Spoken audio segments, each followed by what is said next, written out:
Welcome to Law Matters, a show exploring current issues of social relevance. I'm your host, Jenifer Varzaly. Today we're exploring the interesting topic of animal rights and the laws relating to this, and whether this should be changed or whether the current balance we have is adequate.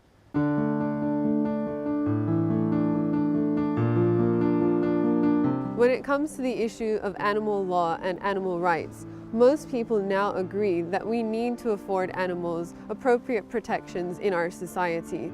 So to begin with, why should our viewers be concerned with animal law or animal rights from a legal perspective? Why is this important?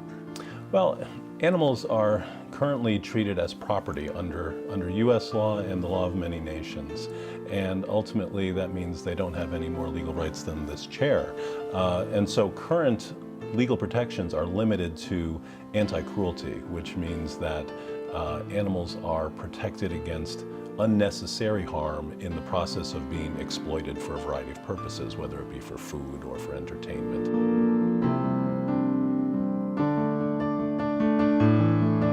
And can you tell us perhaps a little bit about some of the other measures which you've seen at the international level or within other developing countries being implemented to tackle these pollution problems?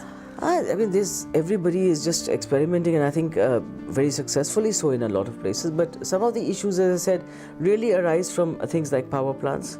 Vehicles, I'm afraid, at least in India, the studies indicated that they don't contribute a major portion to the pollution. So really, that's a smaller edge of the problem.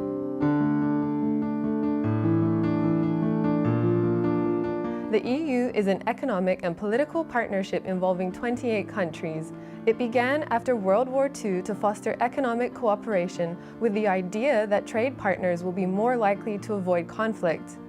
So I guess to begin with, in terms of this issue of Brexit, why is this so important and why should our viewers be concerned with it? It's the most important issue for a generation. Our membership of the EU has affected almost all aspects of our daily lives.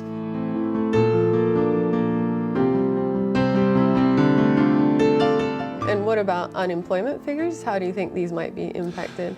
Well, with a slower economy, slower growth in the economy, I think unemployment will be a little higher than it would have been probably again this year and next year.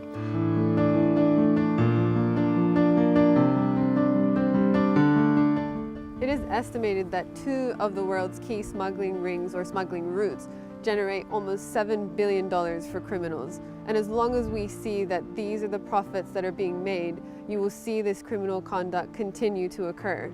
And the issue then becomes, how do we change this? How do we tackle this from a legal perspective? And I think more importantly, how do we as countries work together to make sure that the laws are truly international in their scope? So it's been reported that this practice is quite dangerous, and I know that you mentioned that a search and rescue operation was started in Italy and then at the EU level. Can you tell us a little bit more about this? Yes, so in October 2013, Italy launched a massive search and rescue operation called Mare Nostrum. That was a response to a major incident, a very tragic event that happened on the 3rd of October 2013. Thank you for joining us, and see you next time on Law Matters.